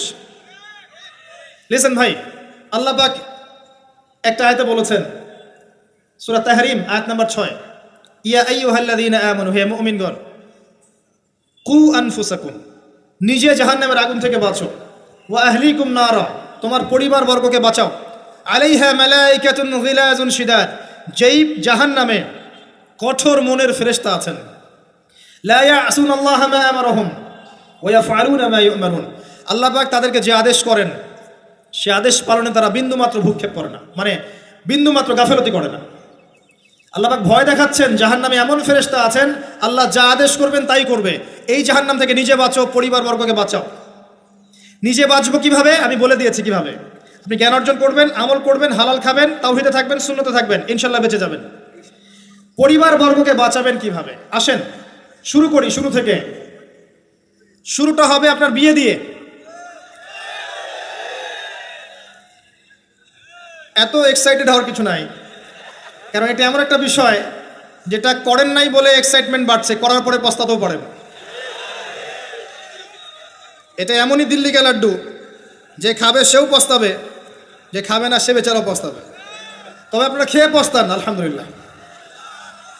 এমনভাবে শুরু করেন না পরিবারটা যে আপনি একজন তরুণী, আপনি একজন তরুণ বিয়ে করছেন, বিয়ের সময়ে দিনদারিতা বাদ দিয়ে অন্য কিছু দেখতে যায় না।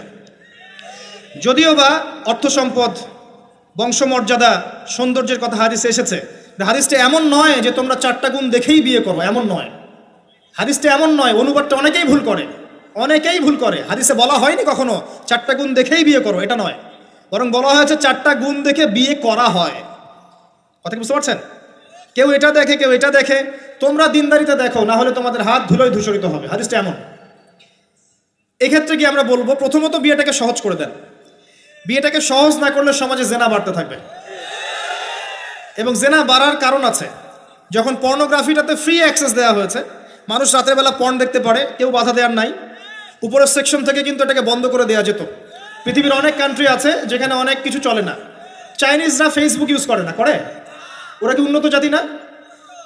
ওরা তো এখন আমেরিকাকে যদি বলে ওঠো উঠবে, আমেরিকাকে বসতে বলে বসবে। ওরা এমন জায়গায় চলে গেছে। ওই ইউক্রেন ইস্যু নিয়ে আমেরিকা, ন্যাটো আর এই ব্রিটেন আর ফ্রান্স আর ইসরায়েল কিছুই করতে পারবে না ইনশাআল্লাহ, বিকজ এখানে একটা বড় অ্যালায়েন্স আছে চায়না এবং রাশিয়ার। কিছুই করতে পারবে না। বরং এর যে উদ্দেশ্যে এটা কাজ করেছিল তারা, এটা তো সফল হবে না তারা ইনশাআল্লাহ। আজকে টপিক এটা না, আমি এদিকে যাচ্ছি না। মূল বিষয়টা হচ্ছে যে সহজ করতে হবে বিয়েটাকে। উপযুক্ত বয়স হয়ে গেলেই একটা উপার্জনের সোর্স খুঁজবেন আগে। বেকার অবস্থায় বিয়ে করতে যায় না, উপার্জনের সোর্স খুঁজবেন, তারপরে আপনি আপনার পরিবারকে বলবেন আমার বয়স হচ্ছে, আমাকে বিয়ে দাও। এবার আসেন, বিয়ের সময় দিনদারিতা ছাড়া অন্য কিছু দেখতে যায় না। এরপরে যদি সে সুন্দর হয় বা সুন্দরী হয় বা ভালো বংশের হয়, অথবা দেখা যায় যে ভালো টাকা পয়সা ওলা ইত্যাদি ইত্যাদি, এটা আপনার নূরুন আলা নূর, এটা বোনাস। কিন্তু এগুলো যদি নাও থাকে, শুধু দিনদারিতা থাকে, আপনি রাজি হয়ে যান। পরিবারের কর্তাদেরকেও বলবো যে মেয়ে বিয়ে দেওয়ার সময় ছেলের টাকা পয়সা দেখতে যায় না, ছেলের স্ট্যাটাস দেখতে যায় না বেশি বেশি। পরে দেখবেন এই মেয়ে ওর ঘরে গিয়ে পস্তাচ্ছে। আর ছেলের পিতাদেরকেও বলবো, ছেলেকে যখন বিয়ে দিবেন, একটা মেয়েকে কিনে নিব আর সাথে কিছু যৌতুকের টাকাও নিব, এই টেন্ডেন্সি নিয়ে বিয়ে করতে যায় না। ওই বিয়েতে বারাকা বেশি, যেখানে খরচ কম, যেখানে বেশি হট্টগোল নাই। চট্টগ্রাম অঞ্চলের বিয়ের মতো না। একটা বিয়েতে মনে হয় 40-50 লাখ টাকা খরচ করে ফেলায়। গেটেই সাজাবে বলে 4-5 লাখ টাকা খরচ করে। সুবহানাল্লাহ। এই 5 লাখ টাকা দিয়ে আর মনে হয় 10টা-20টা পরিবারকে বিয়ে দেওয়া যাবে। হ্যাঁ, লোহার আংটি দিয়ে বিয়ে করেছে সাহাবী। লোহার আংটিও নাই তোমার বাসায়? বলছে না ইয়া রাসূলুল্লাহ, লোহার আংটিও তো নাই আমার বাসায়।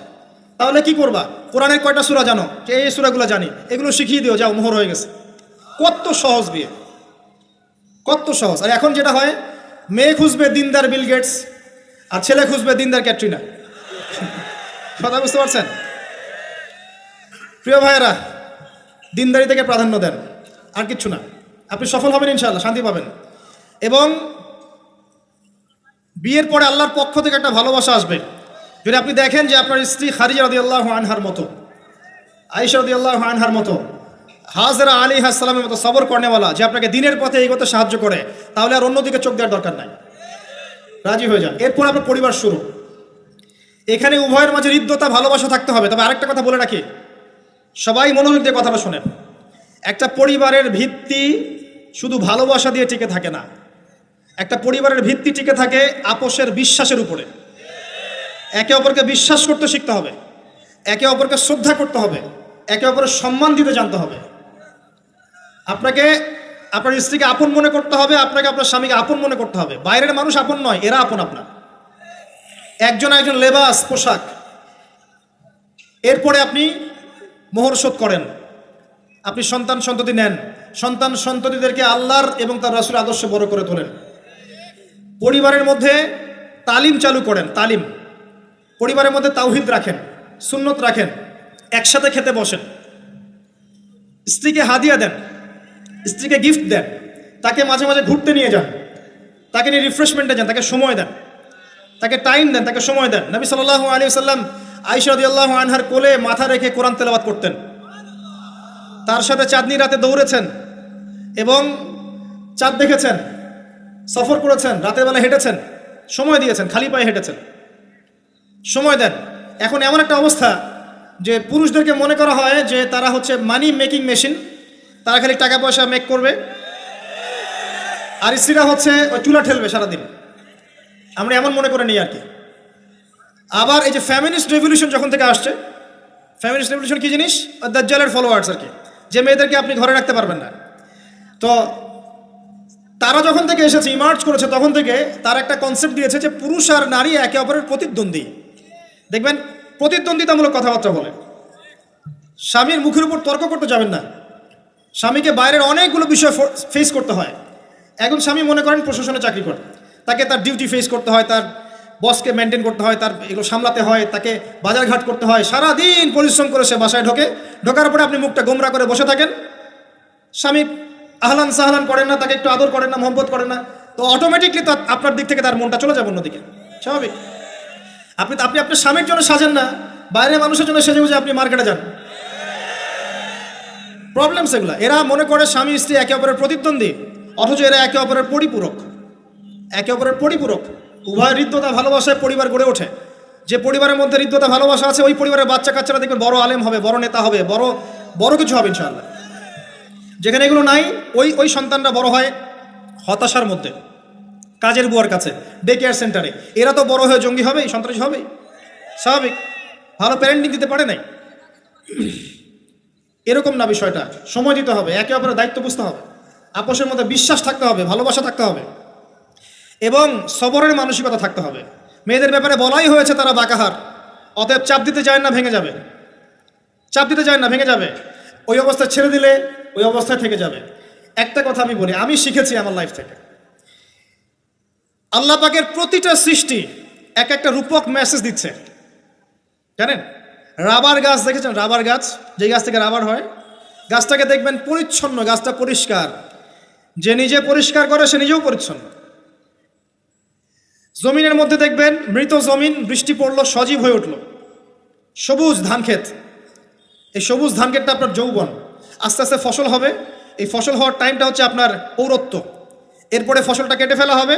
এই ফসলটা আপনার ভালো কাজ, আমল সালেহ, এটাকে রেখে দেওয়া হবে।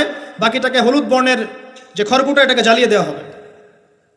এই যে ধান গজালো, একটা সিজন গেল, এর মধ্যে আপনার দুনিয়ার জীবনের হায়াতের রূপকতা আছে। জি, পাহাড়কে দেখেন, পাহাড় বিশালতা নিয়ে দাঁড়িয়ে থাকে। ওর গায়ে যতই ঢিল মারেন, লাথি মারেন, সমালোচনা করেন, সে নড়বে না তার জায়গা থেকে, থাকবে। সে ওর জায়গায় স্টিল থাকবে, কিন্তু সে শান্ত থাকে, সে চিল্লাফাল্লা করে না। তাই যারা সাহসী, বীর, তারা বেশি কথা বলে না, শান্ত থাকে। যারা পাহাড়ের মতো দৃঢ়, ওরা বেশি কথা বলে না। সাগরকে দেখেন, বিশাল সাগর।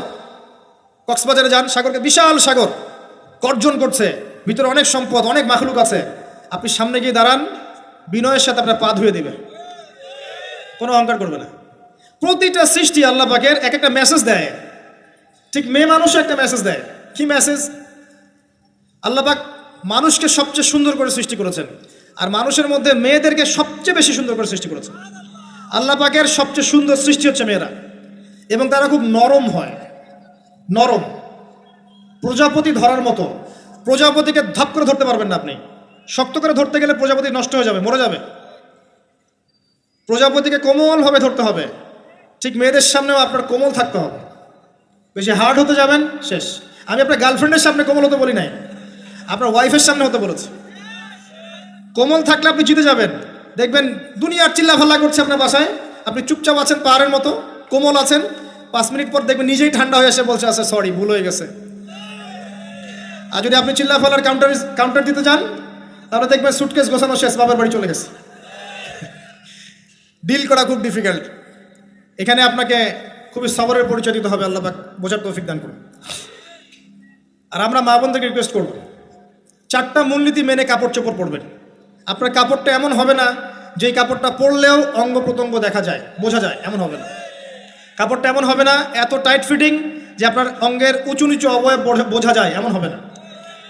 কাপড়টা এমন হবে না যেটা অমুসলিমদের পোশাক, আর কাপড়টা এমন হবে না যেটা পুরুষদের পোশাক। এই মূলনীতিগুলো মেনটেন করে কাপড় পরবেন ইনশাআল্লাহ। এছাড়াও মেয়েদের কথায় পর্দা আছে, চলনে পর্দা আছে, ওঠা বসায় পর্দা আছে। নামাজ পড়ার সময় তাদেরকে কিছুটা শালীনভাবে নামাজ পড়তে হয়, তাদের চোখের দৃষ্টির মধ্যে পর্দা আছে। এগুলো কে শিখাবে এখনকার মেয়েদেরকে? সবসময় বিজি দেখবেন নতুন কোন সিরিয়াল আসছে, নতুন কোন ফ্যাশন আসছে, নতুন কোন পার্লারে কি আসছে, কোন কাটিং আসছে, কোন নায়িকা আসলো। ওই যে বাংলাদেশে কোন এক নায়িকা আসছে, তাই নিয়ে মিডিয়াতে এমন তোলপাড়, মনে কি নাকি একটা অবস্থা। আল্লাহর কাছে তোমার কি মূল্য আছে হে? আল্লাহর কাছে তোমাদের কি মূল্য আছে? তোমরা কি 5 ওয়াক্ত নামাজ পড়ো? তোমরা কি পর্দা করো? তোমাদের মধ্যে হায়াবোধ কিছু আছে? তোমরা মানুষকে ভালো কিছু শেখাও, সমাজকে ভালো কিছু দাও, শালীন কিছু দাও। আল্লাহর কাছে তোমাদের কি মূল্য আছে? নবী সাল্লাল্লাহু আলাইহি ওয়াসাল্লাম তো জাহান্নাম দেখে সেই কথাটাই বলেছেন, আমি জাহান্নাম দেখে আসলাম, সেখানে বেশিরভাগ অধিবাসী হচ্ছে মেয়ে, নারী। কি কারণ? তারা এমন কাপড় চোপড় পরে বাইরে ঘুরতো যেই কাপড় পরেও তারা নগ্ন থাকতো। আমি কি ব্যাখ্যা করতে হবে? আপনি দেখতে পারেন না? এবং তারা স্বামীর সাথে কুফরি করত। সারা জীবন স্বামী যদি তাদের ভরণ পোষণ দেয়, ভালোবাসে, মহব্বত করে, তাদের জন্য জীবনটা ক্ষয় করে ফেলে, এক পর্যায়ে গিয়ে বলবে সারাটা জীবন তোমার কাছে কিছুই পাইলাম না। বাস্তব। এগুলোর কারণে মেয়েরা বেশি বেশি জাহান্নামে যাবে, এবং তারা মানুষ মারা গেলে মাতম করে, বুক পিঠ চাপড়ায়, এই কারণে যাবে, এবং তর্ক লাগলে অভিশাপ দেয় বেশি, এই কারণে যাবে। আল্লাহ পাক আমাদের মা বোনদেরকে হেফাজত করুন। তবে একটা হাদিস আছে সুসংবাদের। নবী সাল্লাল্লাহু আলাইহি ওয়াসাল্লাম বলেছেন, একজন নারী যদি 4টা কাজ করতে পারেন, জান্নাতের যে কোনো দরজা দিয়ে ইচ্ছা প্রবেশ করতে পারবেন।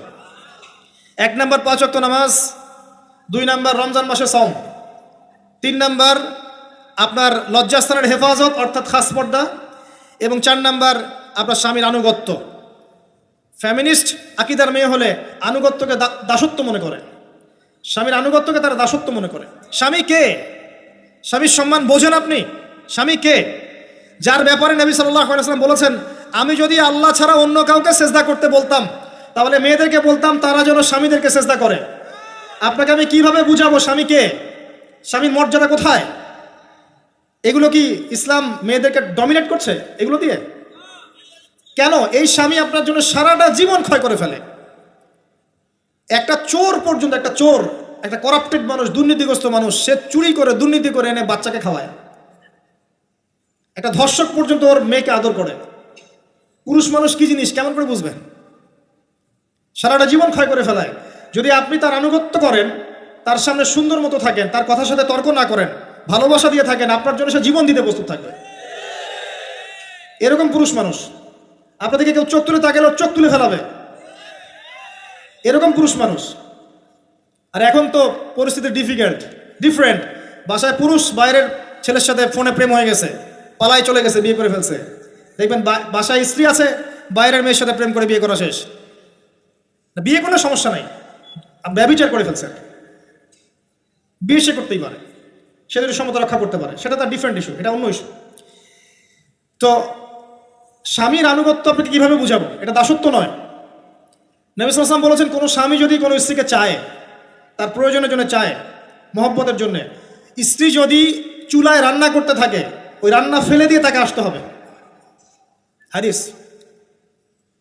রাতের বেলা স্বামী স্ত্রী শুয়েছে, স্বামীর চাহিদা আছে, স্ত্রীর কোনো সমস্যা নাই, স্ত্রী ফিট, ইচ্ছা করেই অহেতুক স্বামীকে বলল আমি রাজি না, উল্টা পাশে মুখ করে ঘুমিয়ে গেল। আল্লাহর নবী বলছেন সারা রাত আল্লাহর পক্ষ থেকে একজন ফেরেশতা আসবে, এসে এই নারীকে অভিশাপ দিতে থাকবে। এখন এগুলো হাদিস শুনলে বলবে যে ইসলাম তো মেয়েদেরকে ছোট করছে।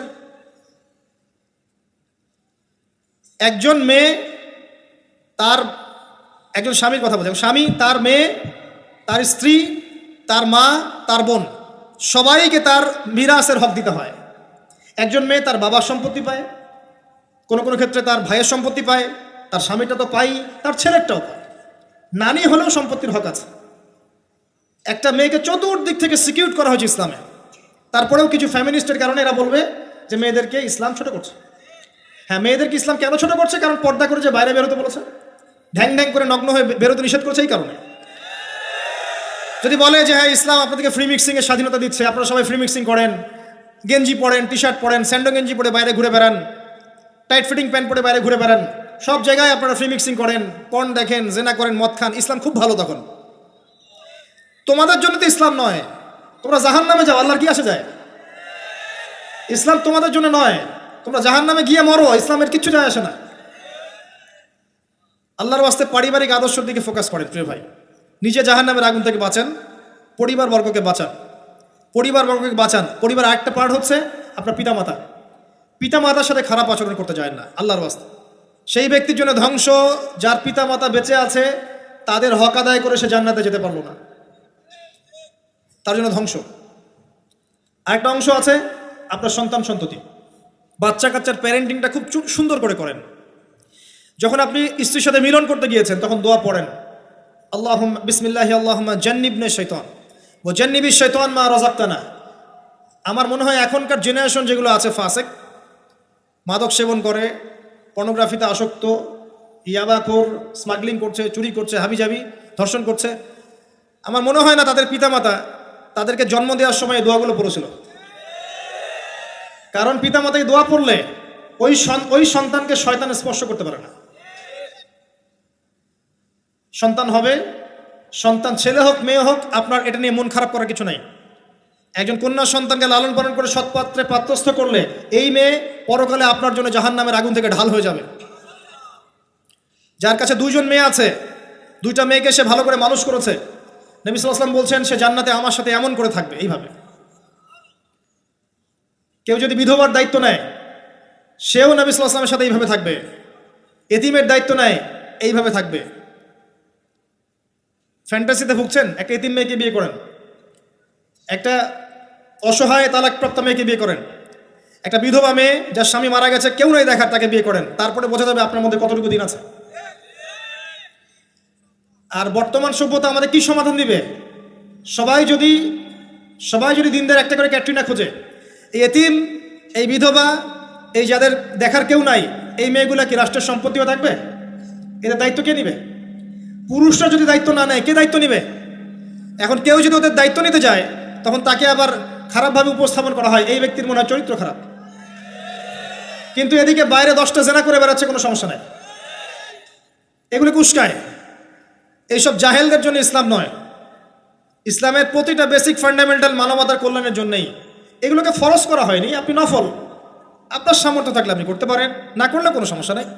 কেউ যদি করে যে ইসলাম পরিপূর্ণরূপে পালন করার চেষ্টা করছে, এটার উপরে আমল করার চেষ্টা করছে, তাহলে আপনি তাকে ক্রিটিসাইজ করছেন কেন? কি সমস্যা আপনার? আরেকটা পার্ট হচ্ছে সন্তান সন্ততি। বাচ্চা কাচ্চাকে ছোটবেলা থেকেই মানুষ করতে হবে এমনভাবে যাতে করে বড় হয়ে এরা এই উম্মার খালেদ এবং ওমর হতে পারে। বাচ্চা ছোট বাচ্চাকে আপনি ভালো খাবার দেন, মায়ের স্নেহ দেন, বাবা মার সাথে রাখেন, একটু গ্রাম্য পরিবেশে নিয়ে গিয়ে তাকে বড় করেন। কেন বলছে কথা? এখানে পরিবেশ সুন্দর থাকবে, সে দৌড়াবে ধুলার মধ্যে, মাঠের মধ্যে খেলবে, সুন্দর ভাষা শিখবে। এরপরে তাকে ভালো প্রতিষ্ঠানে পড়ান। প্রতিষ্ঠানটা এমন হবে যে প্রতিষ্ঠানে জেনারেল শিক্ষা, ইসলামিক শিক্ষা একসাথে দেওয়া হচ্ছে, সে সব শিখবে। আমার ছেলে কোরআনে হাফেজও হবে, আমার ছেলে ডক্টরও হবে ইনশাআল্লাহ। এভাবে করে তোলেন। আধুনিক হন, মাথাটা খাটান, ব্যাকডেটেড মানসিকতা বাদ দেন। বিশ্বটা এগিয়ে গেছে, আমাদেরকে এগিয়ে যেতে হবে। একমুখী জ্ঞান দিয়ে আপনি কিচ্ছু করতে পারবেন না এই যুগে। দ্বিমুখী শিক্ষার একটা হারমোনিয়াস কম্বিনেশন দরকার। আমাকে কোরআন জানতে হবে, সায়েন্সও জানতে হবে, নাহলে আমি সায়েন্স দিয়ে কোরআনকে ব্যাখ্যা করতে পারবো না, কোরআন দিয়েও সায়েন্সকে ব্যাখ্যা করতে পারবো না। জানতে হবে, আমাদেরকে শিখতে হবে, পড়তে হবে, প্রচুর পড়তে হবে। বাচ্চাদেরকে ছোট থেকে বড় করেন এভাবে। আস্তে আস্তে গিয়ে দেখবেন তারা যখন কিশোর, তাদের বন্ধু বান্ধবের সার্কেলের দিকে খেয়াল রাখেন। আপনি বাবা হিসেবে তার বন্ধুর মতো আচরণ করেন, মা হিসেবে তার সাথে বান্ধবীর মতো আচরণ করেন, তার সাথে ক্লোজ হন, তার সমস্যাগুলো জানার চেষ্টা করেন। তাকে ফ্রি মিক্সিংয়ের মধ্যে পড়াশোনা করতে দিবেন না, না হলে স্কুল লাইফে সতীত্ব হারিয়ে ফেলবে। অনেক সময় অনেক মেয়ে আছে স্কুল লাইফে সতীত্ব হারিয়ে ফেলেছে, কলেজ লাইফে যেতে যেতে প্রস্টিটিউশনে চলে গেছে। অনেক মেয়ে আছে, এগুলো টপ সিক্রেট না, এগুলো সব ওপেন সিক্রেট। এখন ঘরে ঘরেই সমস্যা, মানুষ লজ্জায় বলতে পারে না। যে কটা মিডিয়া আসে এগুলো তো আমরা জানি, ঘরে ঘরেই সমস্যা ঢুকে গেছে, মানুষ লজ্জায় বলতে পারে না। ছোট ছোট বাচ্চা মেয়েদেরকে পর্যন্ত রেপ করা হচ্ছে এখন। এটা সেই ফ্যামিলিস্ট রেভলিউশনের কারণেই হচ্ছে। যত বেশি জেনাকে উস্কে দেওয়া হবে তত বেশি ধর্ষণ বাড়বে। ধর্ষণ বাড়তে বাড়তে এক পর্যায়ে বাচ্চাদেরকে ধর্ষণ করা বাড়বে। এরপরে কি হবে জানেন? এরপরে মানুষ সমকামী হবে বেশি বেশি, ছেলে ছেলের সাথে, নাউজুবিল্লাহ। তারপরেও কি হবে বলে যাচ্ছি, এরপরে আরো একটা ধাপ আসবে, যখন মানুষ গবাদি পশুর সাথে জেনা করবে। দেখে নিয়েন, এগুলো হাদিসে এসেছে, এমনি এমনি বলছি না। মানুষ এগুলো করবে। বাচ্চা কাচ্চাকে বড় করেন, ভালো খাবার দেন, ওকে খেলাধুলা করতে দেন।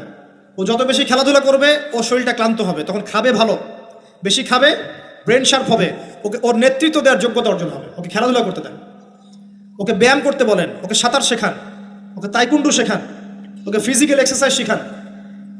ওই ডিভাইসে অ্যাডিক্টেড করবেন না, উল্টাপাল্টা কার্টুন দেখান না, উল্টাপাল্টা অ্যানিমেশন দেখান না, এমন গেমসের মধ্যে আসক্ত করে দিয়েন না, বাসায় ডিভাইস দিয়ে দিয়েন না, সারাদিন এগুলো খেলছে, এগুলো দিয়েন না। ওকে কায়িক পরিশ্রম করান, একটু বড় হয়ে গেলে বাজারে পাঠান, বাস্তবতা শিখুক, সংসার করতে শিখুক, ডিল করতে শিখুক, সামাজিক হতে শিখুক। ওকে সামাজিক বানান, গাছ লাগানোর কাজে ওকে ইনভলভ করে দেন, রক্তদান কর্মসূচিতে ওকে ইনভলভ করে দেন, ওকে সমাজ কল্যাণমূলক কাজ করতে শুরু করে দেন। দেখবেন ও সামাজিক হবে ইনশাল্লাহ। কম্বল বিতরণ করতে বলেন, ত্রাণ দিতে বলেন, ওকে ওকে উৎসাহ দেন, নামাজে উৎসাহ দেন, রোজা রাখতে বলেন। মেয়ে ছোট থেকে মেয়েকে পর্দা করতে বলেন, বলে যে ও দেখবে যে আমার মা যখন বাইরে যায় তখন এই পোশাকে বাইরে যায়। আলহামদুলিল্লাহ, আমি দোয়া করি আল্লাহ পাক আমার মেয়েকে যেন খাদিজা রাদিয়াল্লাহু আনহার মতো কবুল করে। আমাকে বলেছে যে বাবা আমি 5টা বোরখা নিব। ওর বয়স 3 বছর। ওকে ওর মা বলেছে যে বাইরে যেতে হবে বাবার সাথে একটা প্রোগ্রামে, বলছে আমি বোরখা পরবো, না হলে যাব না। আমি অবাক হয়ে গেলাম যে আমি কিন্তু ওকে বলিনি বোরখা পরো। মানে আপনাকে পরিবেশ বলে দিবে, একটা পরিবেশ, একটা সুস্থ পরিবেশে আপনি যদি আপনার বাচ্চাকে বড় করেন, আপনার বাচ্চা দেখবেন সুস্থ হয়ে বিকশিত হবে ইনশাআল্লাহ। একটা অসুস্থ পরিবেশ দেন যেখানে ঝগড়াঝাঁটি, মারামারি, রাহাজানি, কাটাকাটি, সুদ, দুষ, জেনা, ব্যভিচার আছে, এই যে আপনার অপসংস্কৃতি আছে, আপনার বাচ্চাটা আস্তে আস্তে নষ্ট হয়ে বেরোবে। পরিবেশ দিতে হবে। অসুস্থ পরিবেশের মানুষ কখনো সুস্থ জাতি উপহার দিতে পারবে না। তো এই বিষয়গুলোর দিকে খেয়াল রাখেন, মেয়ের পোশাকে খেয়াল রাখেন, তবে মেয়েকে কার কোলে তুলে দিচ্ছেন এটা খেয়াল রাখেন। এই যুগটা খুব কঠিন যুগ, কাছের মানুষদেরকে দ্বারা মেয়েরা ধর্ষিত হচ্ছে, খুব খেয়াল রাখেন। বাসায় কাজিনের এত থ্রু অ্যালাউ করেন না, কাজিন সম্পর্ক থ্রু করেন না, অ্যালাউ করেন না। আপনার মেয়েকে মেয়েদের ব্যাচ একটা পুরুষ টিচার পড়াচ্ছে, ওই ব্যাচে আপনি মেয়েকে পড়তে দিয়েন না। একটা কোচিংয়ের ভাইয়া বাসায় এসে আপনার মেয়েকে প্রাইভেট পড়াবে গোপন কক্ষে, এগুলো করতে দিয়েন না। পরে আপনার মেয়ের ইজ্জত চলে গেলে আপনি হামও করবেন, তখন আপনি অ্যাক্সেস করে দিচ্ছেন, জেনার সুযোগ দিচ্ছেন। শয়তান উস্কে দিবে, শয়তান তো চাচ্ছেই জেনা করাতে। মেয়েদেরকে মেয়েদের পরিবেশে পড়ান, ছেলেদেরকে ছেলেদের পরিবেশে পড়ান। ওরা বড় হোক, ম্যাচিউর্ড হোক, যখনই বিয়ের বয়স হয়ে যাবে দ্রুত বিয়ে দিয়ে দেন। বিয়ের পরে এরা পড়াশোনা করুক।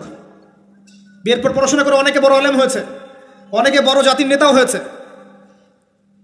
আমাদের জাতির পিতার ইতিহাস দেখেন, কত বছর বয়সে তিনি বিয়ে করেছিলেন, ইতিহাস দেখেন।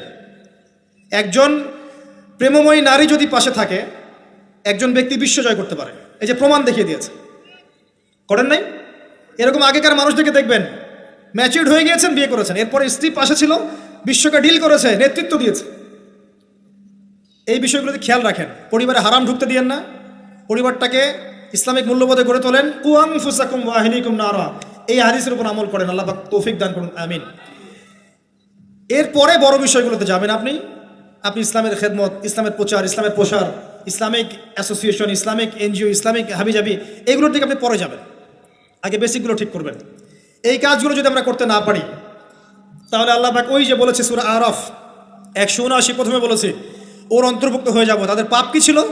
তারা যে বেশি বেশি জাহান্নামে গেছে, কি পাপ ছিল? 1 নাম্বার, লাহুম কুলুবুন লা ইয়াফকাহুনা বিহা, ওদের কলব ছিল উপলব্ধি করেনি। ওয়ালাহুম আযানুন লা ইয়াসমাউনা বিহা, কান দিয়েছিলাম শোনেনি। ওয়ালাহুম আ'য়ুনুন লা ইউবসিরুনা বিহা, চোখ দিয়েছিলাম দেখেনি। উলাইকা কাল আনআম, এরা হচ্ছে গবাদি পশুর মতো। বাল হুম আদাল, বরং তার চাইতেও নিকৃষ্ট।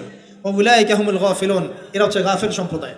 আল্লাহ পাক আমাদেরকে যাবতীয় গাফিলতি থেকে হেফাজত করুন, আমিন। আমরা আলোচনার শেষ প্রান্তে এসে দোয়া করছি, আল্লাহ পাক আমাদের সবাইকে শিরিক মুক্ত আমল করার তৌফিক দান করুন, আমিন। নবী সাল্লাল্লাহু আলাইহি ওয়াসাল্লামের সুন্নতের উপর থাকার তৌফিক দান করুন, আমিন। আমাদের প্রত্যেকের পরিবারটাকে আদর্শ পরিবার রূপে গড়ে তুলুন, আমিন।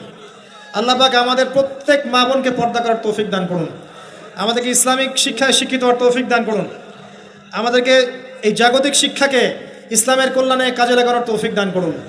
আল্লাহ পাক আমাদেরকে হালাল রিজিকের ব্যবস্থা করে দিন।